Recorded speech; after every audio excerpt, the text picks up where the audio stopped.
2001년도에 나왔던 드라마 중에 상도라고 있습니다. MBC 창사 40주년 기념으로 해서 만든 사극 드라마인데요. 이 최인호 소설을 잘 해서 만든 그러한 드라마이기도 합니다. 조선시대 후기에 상도 임상옥을 주인공으로 해서 만든 그 드라마인데, 이 상도가 무엇이냐에 대해서 이야기하면서 제자 이야기를 합니다.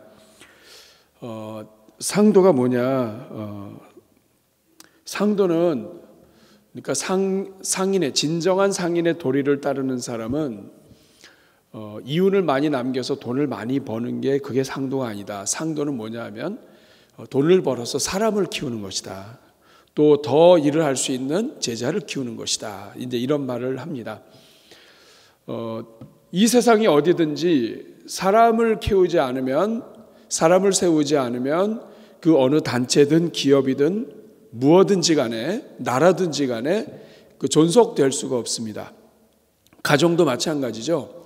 가정의 경제 활동을 하고 또 여러 부모가 자식을 위해서 기도하고 엎드리고 하는 모든 이유는 자식을 세우기 위한 것입니다. 교회도 마찬가지예요. 우리가 새로운 찬양을 부르고 또 우리 장로님들과 함께 당회를 하고 또 여러 가지 일들을, 사업을 벌이고 하는 이유는 다른 거 없습니다. 우리는 한 시대에 쓰임받다 가지만 잘 세워진 사람들이 이 안에서 자라게 되면 이 하나님을 향해 예배드리고 또 세상을 섬기는 하나님의 사람들은 계속 이어지는 것이죠. 그런 의미에서 사람을 키우는 것은 너무나 중요하고 또 우리가 다음 세대를 위해서 기도하는 건 너무나 중요하고, 여러분 앉은 자리에 그 이름표 붙여놓은 거 이거 그냥 붙여놓은 게 아닙니다. 이 아이들이 남는 거예요. 우리는 기도하다가 죽고 우리는 헌금하고 헌신하고 이렇게 하다가 죽지만 아무리 우리가 건강하고 오래 살아도 여러분 150세 살 수 없잖아요.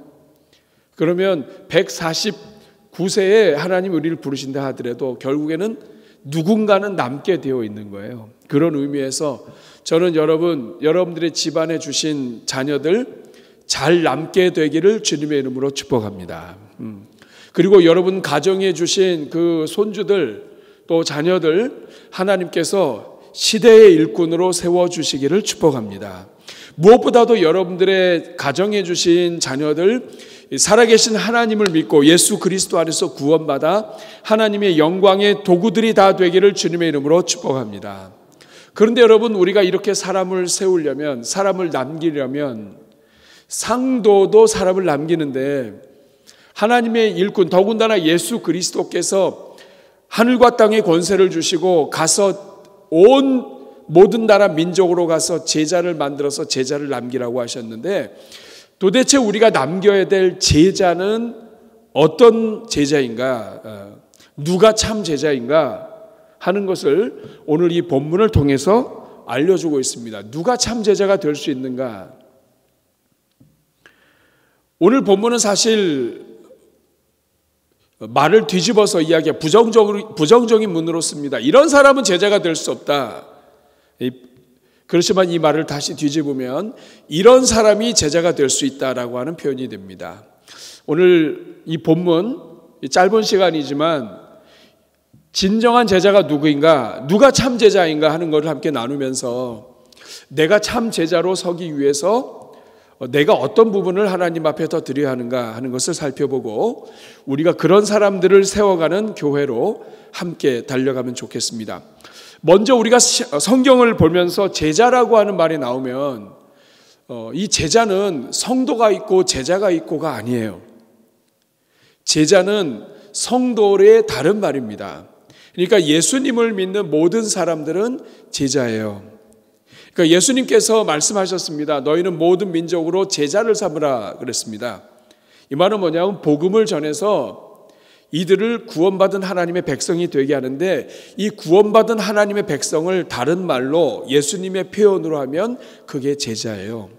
그러니까 예수 믿는 모든 사람들은 다 제자가 되는 것이고, 교회는 이 제자를 세우는 것이고 제자를 제자다운 제자로 잘 세우는 교회가 미래가 있는 것이고 제자다운 제자를 남기지 않으면 교회가 아무리 건물이 크고 뛰어나도 그 교회의 미래는 보장이 안 된다는 뜻입니다. 그러니까 제자는 더 예수님을 잘 믿는 사람을 이야기하는 게 아니라 예수님을 믿는 모든 사람들, 다시 말하면 오늘 저와 여러분을 가리켜서 제자라고 해요. 한번 따라하겠습니다. 나는 제자입니다. 자, 누구의 제자입니까? 예수 그리스도의 제자입니다. 자, 그러면 예수 믿는 모든 사람이 참 제자라고 한다면 누가 진짜 제자인가? 예수 믿는 사람이 제자라고 한다면 예수님이 원하시는 진정한 제자의 모습이 있는데 그 모습이 무엇인가? 오늘 우리가 읽은 본문에는 아주 세 가지 중요한 제자의 모습을 정확하게 이야기하고 있습니다. 첫 번째는 제자는 누구냐면 자신의 모든 것을 예수님보다 미워하는 사람이다. 따라하겠습니다. 모든 것을 예수님보다 미워하는 사람이다. 26절 한번 읽어보겠습니다. 같이 읽습니다. 무릇 내게 오는 자가 자기 부모와 처자와 형제와 자매와 더욱이 자기 목숨까지 미워하지 아니하면 능히 내 제자가 되지 못하고. 여러분, 이 말씀은 참 오해하기 쉬운 말씀이에요. 예수님은 사랑하라고 했잖아요. 심지어는 원수를 사랑하고 이웃을 내 몸같이 사랑하라고 했는데 제자는 어떤 사람이냐면 자기 자신, 부모, 처자, 형제, 자매, 자기 목숨까지도 미워하는 사람이 제자다. 우리 성경이 이렇게 번역이 되어 있습니다. 그러니까 내가 가지고 있는 모든 것들을 미워해야 된다. 예수님보다 더 미워해야 된다, 이런 뜻이에요. 그러니까 미워하지 않으면 제자가 되지 못한다. 아니, 사랑하라고 하셨는데 미워하라고 하는 말이 무슨 뜻입니까? 여기서 이 미워한다고 하는 말은 심리적으로, 마음으로, 감정적으로 미워하는 것을 이야기하지 않습니다. 여기 사용된 헬라어 단어가 미세이라고 하는 단어인데 이것은 덜 사랑하다는 뜻이에요. 그러니까 제자는 누구냐면 내가 가지고 있는 모든 것, 나와 관련된 모든 것, 나의 물질, 나의 친척, 나의 부모, 나의 처자, 나의 모든 이 관계에 있는 사람들을 사랑하는 사람이에요. 사랑하는 사람이 제자입니다. 그러나 진정한 제자는 누구냐면 그 어떤 누구도 다 사랑하지만 그 사랑함이 예수님을 사랑하는 것보다 더할 수는 없다, 이겁니다. 그러니까 진정한 제자는 누구냐면 예수님을 가장 사랑하는 사람이에요. 그러니까 오늘 본문을 이렇게 생각하면 됩니다.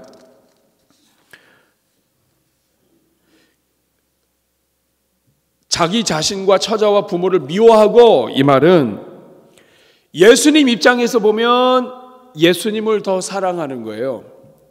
그런데 가족 입장에서 보면 예수님을 더 사랑하기 때문에 예수님보다는 미워한다는 뜻입니다. 가족 입장에서 보면 이건 예수님보다 우리를 미워하네, 덜 사랑하네, 이런 뜻이 되는 거예요. 그러니까 진정한 제자는 누구냐? 어떤 경우에 있어서도 하나님을, 예수 그리스도를 가장 사랑하는 사람, 심지어는 부모와 관련된 일이 있고 이런저런 관련된 일이 있다 할지라도 그럼에도 불구하고 하나님이 우선인 사람, 하나님을 가장 먼저 사랑하는 사람, 하나님을 사랑하고 하나님을 위해서라면 다른 것들을 덜 사랑할 수 있는 사람, 하나님 때문이라고 한다면, 하나님이 원하신다면 다른 것을 포기할 수 있는 사람. 덜 사랑한다고 하는 말은 결국에 하나만 딱 잡으라고 하면 하나님만 잡는 거예요. 이러한 종이 하나를 뜯어서 여러분 이렇게 12개 정도 16개를 할 수 있습니다. 이렇게 잡으면 그렇게 해서 찢어보세요. 그렇죠? 찢어요. 그러면은 종이 조각이 나와요. 그럼 여기다가 내가 가장 사랑하는 것들을 다 적는 거예요. 그러면 많이 적을 수 있겠죠? 16개 정도 나옵니다. 그러면 여기다가 이제 아이 이름도 적고 직장도 적고 돈도 적고 취미도 적고 뭐 하나님도 예의상 적고, 또 어떤 사람은 삼위일체를 잘 이해 못해서 예수님도 적고 성령님도 적고 이렇게 다 적습니다. 그래서 그 중에서 서로 하나씩 떼는 거예요. 오늘 집에 가서 가족들하고 한번 해보시기 바랍니다. 이 A4 용지를 접고 4번 접으면, 그래서 뜯으면 16장이 돼요. 여기다가 이제 내가 가장 사랑하는 거 적는 거예요. 예. 그래서 이제 하나씩 떼는 거예요. 자, 가위바위보 해가지고 하나씩 뜯어요. 버려요. 그러니까 덜 사랑하는 거 하나씩 버리는 거예요. 예, 버려요. 그러면 이제 막내도 버리고, 큰애도 버리고, 부모님도 버리고, 맨 마지막에 끝까지 남는 게 있어요. 그 끝까지 남기 전에 이걸 해야 되나 이 마음 졸일 때가 있어요. 그 마지막까지 여러분이 붙잡고 있는 게 그 여러분이 사랑하는 거죠. 그런데도 불구하고 맨 마지막에 성도는 뭐가 남아야 되냐? 하나님이 남아야 되는 거예요. 제자는 누구냐? 때로는 가족도 사랑하고, 또 정말 교회도 사랑하고, 또 나의 직분도 사랑하고, 나의 명예도 사랑하고, 다 중요하지만, 그러나 하나님이 원하신다면 나머지 것을 버릴 수 있는 것, 덜 사랑하는 사람, 하나님을 가장 사랑하는 사람, 이 사람이 제자라는 거예요. 여러분 어떠세요? 여러분은 제자입니까? 아멘. 일단 아멘 하는 거예요. 여러분 제자입니까? 네. 아멘 하는 사람들은 그렇게 될 줄로 믿습니다. 네. 두 번째, 오늘 본문에서 누가 진짜 제자인가? 진짜 제자는, 참 제자는 자기 십자가를 지고 따르는 사람이다. 한번 따라하겠습니다. 자기 십자가를 지고 따르는 사람이다. 27절 말씀 같이 읽겠습니다. 시작. 누구든지 자기 십자가를 지고 나를 따르지 않는 자도 능히 내 제자가 되지 못하리라. 뒤집어서 이야기하면 내 제자는 자기 십자가를 지고 자기를 따르는 사람이다. 다른 성경에서는 자기 십자가를 지고 앞에 자기를 부인하고가 들어가 있습니다. 자기를 부인하고 자기 십자가를 지고, 이게 같이 세트예요. 여러분, 자기를 부인한다는 말이 무슨 뜻일까요? 나는 죽었다고 생각하는 거죠. 나는 아니라. 영광 받으실 분은 하나님이세요. 근데 우리가 가끔씩 하나님께 영광이라고 하면서 슬쩍슬쩍 우리가 영광을 살짝 땡겨서 할 때가 있어요. 이건 자기 부인이 덜 된 거죠. 자기를 부인하고 자기 십자가를 지는 사람. 27절에 보니까 자기 십자가를 지고 그리고 나를 따르지 않는 자도 능히 내 제자가 되지 못하리라. 우리가 이 말씀을 오해할 때가 많습니다. 자기 십자가를 지고, 예수님께서 제자들에게 말했어요. 제자가 되려면 참 제자는 자기 십자가를 지는 사람이다. 예수님 앞에 지금 무리도 있고 제자도 있고 합니다. 막 섞여 있어요. 예수님을 만나기 위해서 먼 길 찾아온 사람도 있고, 또 예수님을 따라다니던 제자도 있습니다. 그런데 이 무리들은 예수님 가는 데마다 뭐가 나오기 때문에 따라다녔지만 문제가 생기면 싹 없어지는 사람들이 무리예요. 그런데 예수님이 이 모든 사람들을 놓고 말씀하세요. 누가 제자냐? 자기 십자가를 지고 따르는 사람이다. 여러분, 자기 십자가를 진다는 것을 우리가 오늘날 생각하면, 예수님께서 자기 십자가를 지셨듯이 우리도 우리 자신에게 주신 어떤 십자가, 나만이 져야 될 어떤 십자가, 나의 연약함, 나의 가정 형편, 나의 질병, 나의 이 여러 가지 고통, 우리 집안의 이런 문제, 이런 것들을 지면서도 따라가야 된다, 이렇게 생각하죠. 그것도 틀린 것은 아닙니다. 그런데 2000년 전에 예수님께서 자기 십자가를 지라 할 때의 십자가는 오늘 우리가 생각하는 것처럼 좀 더 넓은 의미라기보다는 그냥 십자가를 지는 거예요. 그 당시 사람들한테 십자가는 이거는 사형이에요. 그러니까 자기 십자가를 지고, 이 말은 뭐냐면 예수님 앞에서 자기가 죽은 거예요. 예수님을 위해서라면 내가 죽는 거예요. 죽음을 각오하고 가는 거예요. 제가 들었던 이야기 중에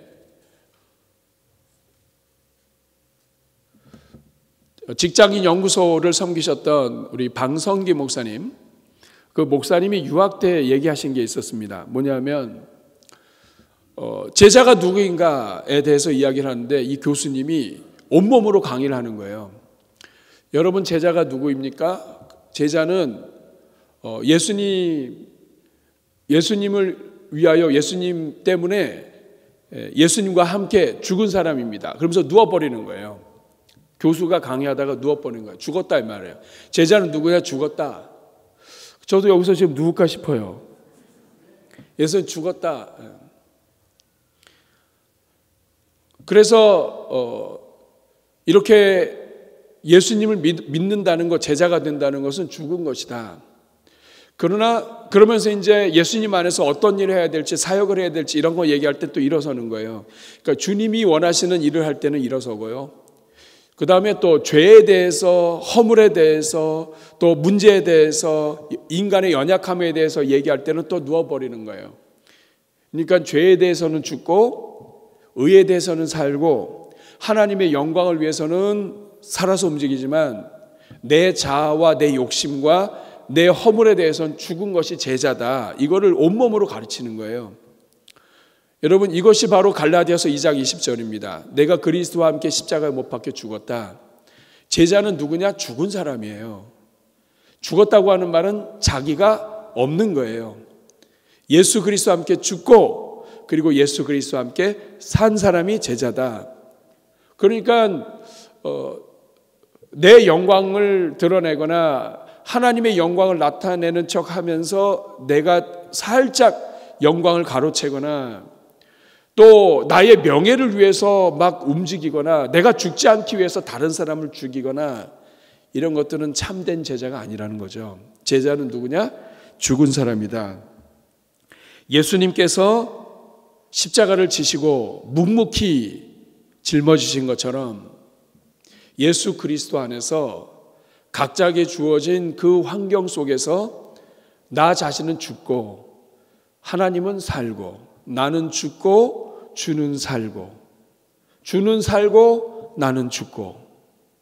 한번 연습해 보겠습니다. 나는, 이제 여러분들은 죽든지 살든지 해야 될 거 아니에요? 나는 주는 나는. 네. 그래서 내가 죽은 거예요. 근데 내가 막 안에서 막 분통이 터지고 막 의의가 살고 막 이렇게 됐다는 얘기 뭐냐면 아직 덜 죽은 거죠, 여러분. 참 제자는 누구냐? 자기 십자가를 지른 사람. 이 사람은 죽은 사람이에요. 그러니까 우리 교회가 참된 제자의 모임, 또 예수 그리스도 안에서 정말 그리스도가 영광 받으시려면 우리 더 많이 죽어야 돼요. 사랑하는 여러분, 그냥 죽어야 돼요. 예. 그냥 아예 그냥 죽어야 돼요. 근데 오늘 우리가 진짜 살면서 우리가 후회하고 또 주님 앞에 회개하고 하는 것들이 뭐냐면 다 우리가 살아서 문제예요. 내가 살아있는 거예요. 꿈틀하는 거예요.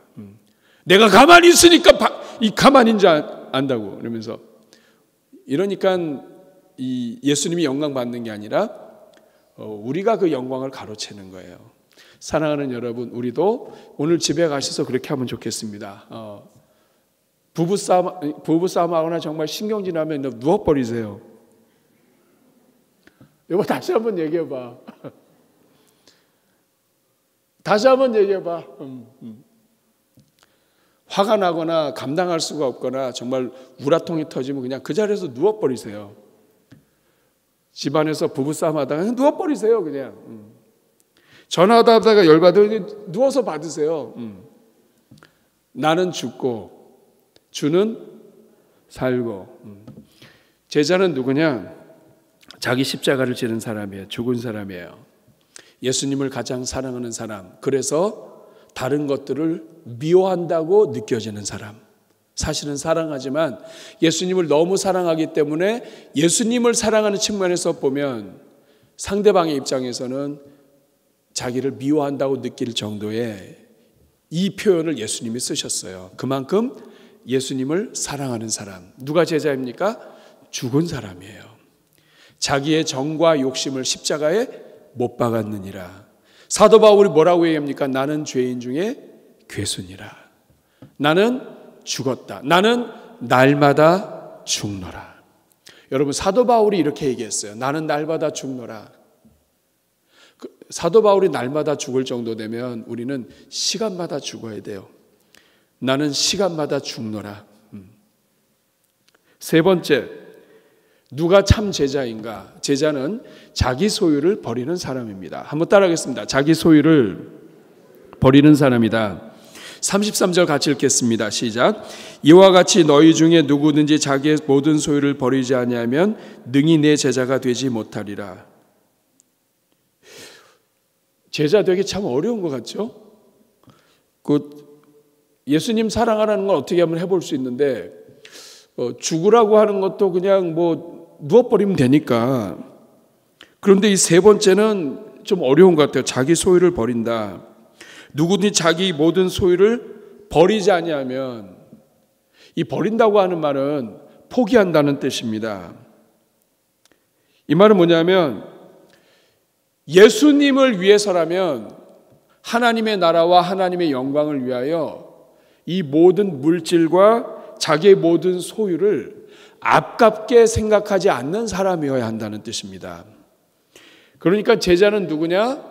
하나님을 위해서라면 다 포기할 수 있는 사람이다. 이게 제자라는 거예요. 감당이 안 되죠, 여러분. 이걸 어떻게 해석을 해야 됩니까? 그래서 저는 오늘 두 번째 질문을 여러분들과 드리고 싶어요. 세상에 이게 말이 됩니까? 이런 사람이 어디 있습니까? 누가 제자가 될 수 있습니까? 예수님께서 그래서 비유를 들어주세요. 28절부터 보면 예수님께서 두 가지 이야기를 해줍니다. 너희 중에 망대를 세우고자 하면, 여기서 이 망대는 어떤 건물인데 아마 농장이 될 수도 있고 또 그 당시에 무엇인가를 할 수 있는 필요한 것을 세우는 거예요. 건축을 하는데 자기의 가진 것이 준공하기까지 정말 족할지 먼저 앉아 비용을 계산하지 않겠느냐. 건축을 하려면 먼저 비용 계산할 거야. 그렇게 안 하면 기초 쌓다가 돈이 없는데 억지로 하다 보면 이루지 못하고 사람들이 29절에 능히 이루지 못하면 사람들이 다 비웃고 30절에 이 사람이 공사를 시작하고 이루지 못했다 하면서 사람들이 손가락질한다 이 말이죠. 또 31절에 또 하나 이야기를 해주십니다. 어떤 임금이 다른 임금과 싸우러 갈 때 먼저 앉아서 1만 명으로 2만 명을 거느리고 오는 자를 대적할 수 있을지 헤아려야 된다. 지금 나는 1만 명밖에 없는데 지금 나랑 싸우러 오는 사람은 2만 명이다. 그러면 이거 계산하지 않고 무작정 싸우면 다 죽는다 이 말이죠. 32절 만일 못할 터이면 그가 아직 멀리 있을 때 사신을 보내어 화친을 청하지 않겠느냐. 예수님께서 지금 이 말씀을 하십니다. 예수님처럼 이렇게 말씀하시면 누가 제자가 될 수 있겠습니까? 이거 굉장히 간단하다는 얘기예요. 너희들 일할 때 계산하지 않냐? 건축할 때 할 수 있는지 계산하고 망대를 세우는 것뿐만 아니라 전쟁할 때도 계산하지. 예수님을 따른다는 것은 계산을 했다는 겁니다. 예수님 앞에서 딱 계산을 하고, 이 계산을 하는 것은 예수님을 재보고 이런 뜻이라기보다는 예수님이 정말 하나님인지 아닌지를 분명하게 확신한다면, 예수님이 창조주임을 믿는다면, 예수님이 진짜 살아계신 하나님의 아들임을 믿는다면, 예수님이 하늘과 땅의 모든 권세를 가지신 분임을 믿는다면 계산이 쉽다는 뜻이에요. 전쟁을 딱 하려고 하는데 상대방이 이만이에요. 못 싸웁니다. 그럼 돌 던져버리는 거 쉬워요. 건축하는데 가진 것이 얼마 없어요. 그거 계산해보고 앉아있어서 계산이 안 되면 건축 못하는 거예요. 신앙생활도 이와 같다. 베드로가 예수님을 따를 때, 베드로는 예수님이 처음에 나를 따르라 했는데 좀 따르는 것 같이 하다가 안 따랐습니다. 몇 번 만났어요. 장모가 병을 고쳤는데도 안 따라요. 이 베드로가. 베드로도 계산이 빠른 사람입니다. 병 좀 고쳤어요. 이 병을 고치는 거 보니까 좀 대단하세요. 근데 안 따라요. 베드로, 안드레 가보자고 해서 따라왔는데 안 따라요. 근데 베드로가 예수님을 따른 때가 있습니다. 여러분 언제인지 아세요? 누가복음 5장에 보면 베드로가 밤새도록 고기를 잡았어요. 근데 고기를 못 잡았습니다. 근데 예수님께서 오셨어요. 이미 베드로를 알고 있어요. 깊은 데로 가서 그물을 내려라. 그랬더니 베드로가 밤이 맞도록 고기를 잡으려고 했는데 못 잡았습니다. 하지만 말씀에 의지해서, 이 말은 뭐냐면 관계가 있는 거예요. 예수님이니까 제가 한 번 더 나가겠습니다. 그래서 깊은 데 가서 그물을 던졌는데 고기 엄청 잡았습니다. 그날 베드로가 어떻게 했는지 아십니까? 성경에 보면 베드로가 배와 고기와 그물을 다 버리고 예수님 따라갔습니다. 왜 따라갔을까요? 왜 따라갔을까요? 이제까지 그렇게 나를 따르라 했는데 안 따르더니 그날 왜 따라갔을까요? 저 베드로가 아닌데요. 베드로가 그날 왜 따라갔을까요? 베드로가 본 거예요. 예수님이 누구신가를 본 거예요. 예수님 누구세요? 베드로가 고기를 잡고 막 이렇게 한 다음에 주여 나를 떠나소서 나는 죄인입니다. 몇 번 따르라고 했는데 안 따르고 있었어요. 죄인이죠. 그런데 이 죄인이다 할 때 이것은 두려움이 있는 거예요. 이제까지는 그냥 랍비 정도 되는 줄 알았는데 이분이 랍비가 아니었어요. 하나님이셨어요. 자기가 밤새도록 고기 잡았고 고기의 전문가예요. 어부예요. 고기 잡는데 이 이력이 난 사람이에요. 그런데 밤새도록 못 잡은 고기를 예수님이 한 번에 끝냈어요. 깊은 데로 가서 그물 던져라. 예수님 이런 날에는 깊은 데 가면 안 됩니다. 날이 추운데. 그런데 깊은 데 가서 그물 던졌는데 모든 고기가 다 왔어요. 베드로가 본 거예요. 고기들이 온 거예요. 그물로 고기들이 다 들어온 거예요. 그리고 나서 깨달은 거예요. 이분은 내가 가진 재능보다, 내가 가진 능력보다, 내가 가진 경험보다, 내가 가진 재산보다, 나의 모든 것보다 더 뛰어나신 분이다. 계산이 그날 나왔어요. 그리고선 그날로 다 버리고 쫓았어요. 계산 끝난 거예요. 예수님께서 어떻게 이렇게 참제자가 될 수 있는가? 누가 이렇게 할 수 있는가? 예수님 믿는 것도 힘든데 이게 뭐냐고 얘기하는 이 사람들에게 얘기하시는 거예요. 계산해봐라. 계산 끝난 사람은 쉽다. 계산이 아직 안 끝난 사람은 어렵다 이 말이에요. 여러분, 예수님을 위해서 집을 버릴 수 있는 이유가 뭐예요? 예수님을 위해서 나의 소중한 거 버릴 수 있는 이유가 뭐예요? 예수님을 더 사랑할 수 있는 이유가 뭐예요? 우리 자식들도 필요하고 우리 필요한 것도 있는데 예수님을 위해서라면 이거 다 잠재우고 우리 주님께 드릴 수 있는 이유가 뭐예요? 계산 끝난 거예요. 이 사람은 계산이 끝났어요. 분명해요. 예수님 따르는 게 이익이에요. 지금 당장은 손해처럼 보여도 모든 게 주님이 주신 거예요. 욥이 고백한 것처럼 주신 이도 여호와시고 가져가신 이도 여호와십니다. 모든 게 하나님께 달려 있습니다. 끝난 거예요. 여러분, 사도 바울도 계산 끝난 사람이에요. 자기의 학력, 자기의 모든 혈통, 베냐민 지파 가지고 있는 게 많았어요. 그거면은 자기가 충분하다고 생각했어요. 이 정도면 나를 pin척할 사람이 없다. 바리새인 중에 바리새인이다. 가말리엘 학파다. 그런데 다메섹으로 가던 중에 예수님 믿는 사람들 핍박하고 이거 재미 들려서 핍박하러 다니는 길에 다메섹에서 예수님 만났어요. 갑자기 눈이 멀었습니다. 빛이 있었고요. 음성이 들렸어요. 사울아 사울아 네가 어찌하여 나를 핍박하느냐. 누굽니까? 나는 내가 핍박하는 예수다. 깜짝 놀랐죠. 예수님은 십자가에 달려 죽은 죄인인 줄 알았어요. 그런데 살아계셨어요. 그리고 나서 눈이 멀었습니다. 사람들한테 멀쩡하게 의기양양하게 오다가 사람들한테 끌려가지고 부축받아서 갔다가 아나니아라고 하는 사람이 예수가 너의 눈을 뜨게 하신다 하면서 눈을 딱 뜨고요. 그 다음에 이 사람이 그때부터는 계산이 끝났어요. 예수님은 그냥 믿어도 되고 안 믿어도 되고 하는 분이 아니라 예수님을 안 믿으면 끝이다. 예수님은 구원의 문이다. 예수님밖에 길이 없다. 그 다음부터는 그의 모든 재능, 모든 것 다 예수님 앞에서 아무것도 안 해요. 계산이 끝났어요. 여러분, 오늘 이 자리에도 똑같습니다. 성도들 중에는 둘 중에 하나예요.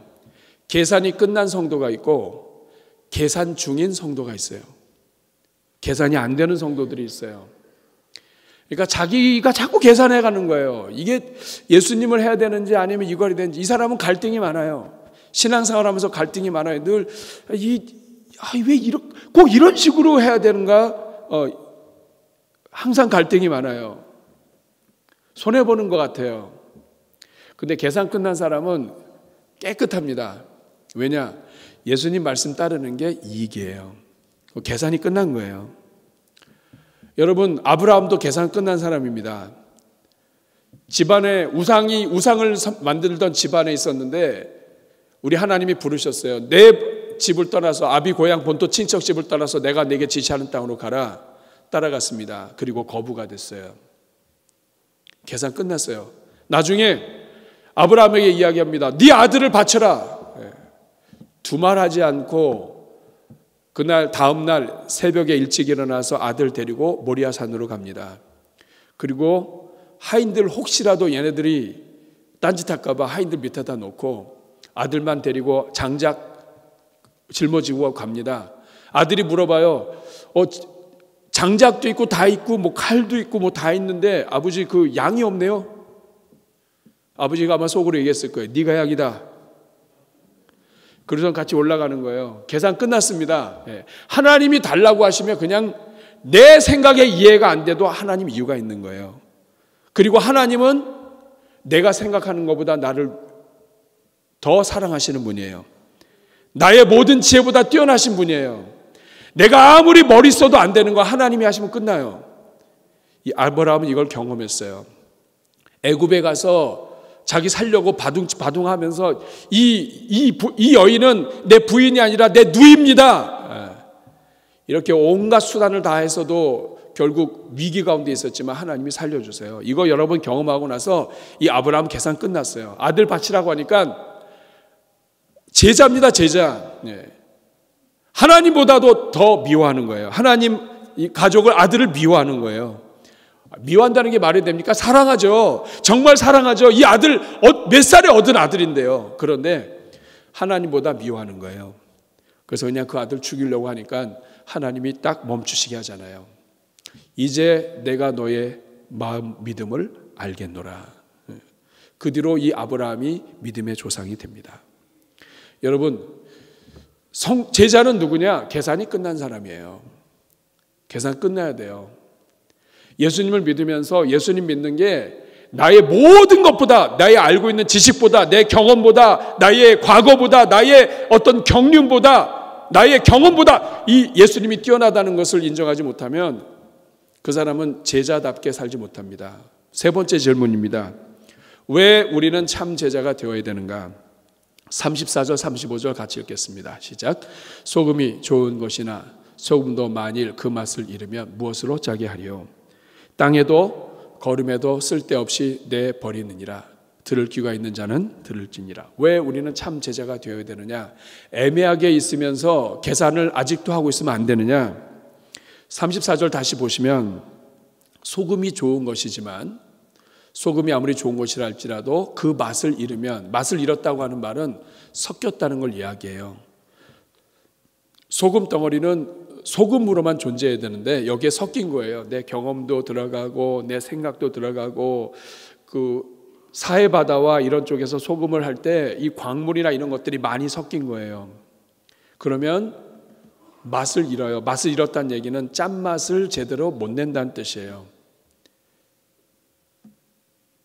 이거는 애매하게 계산이 안 끝난 제자를 이야기합니다. 왜 우리는 하나님 앞에서 참 제자가 되어야 되느냐?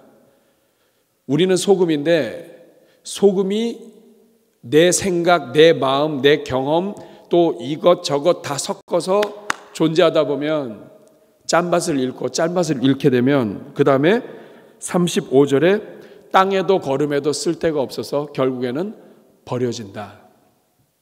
밟힌다.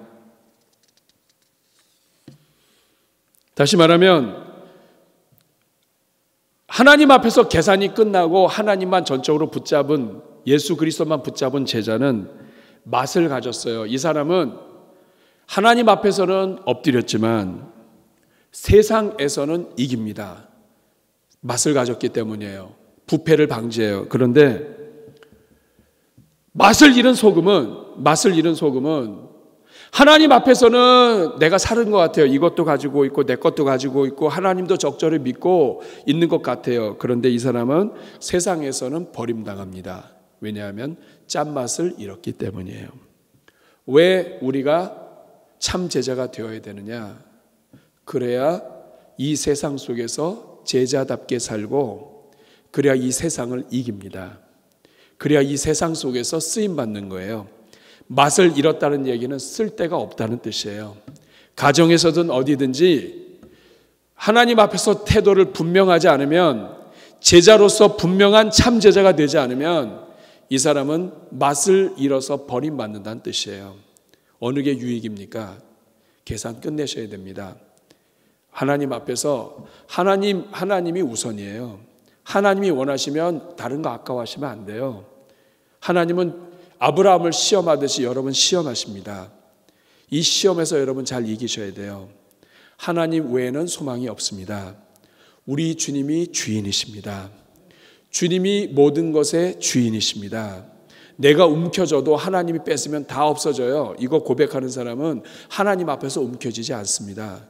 하나님이 주셔야 주는 거예요. 명예도 마찬가지예요. 하나님이 명예를 주시는 거예요. 내가 이 명예를 움켜쥐려고 하고 내가 상석에 앉으려고 하고 내가 누군데 이렇게 하면 이건 하나님이 뺏어버리세요. 한순간입니다. 제자는 내가 죽은 사람이에요. 제자는 하나님을 가장 사랑하는 사람이에요. 그렇기 때문에 다른 것을 미워할 줄 아는 사람이에요. 미워서 미운 것이 아니라 하나님을 사랑하기 때문에 덜 사랑할 줄 아는 사람이라는 뜻입니다. 저는 여러분들이 이것을 기억을 하고 우리 주님의 귀한 종들이 다 되시기를 주님의 이름으로 축복합니다.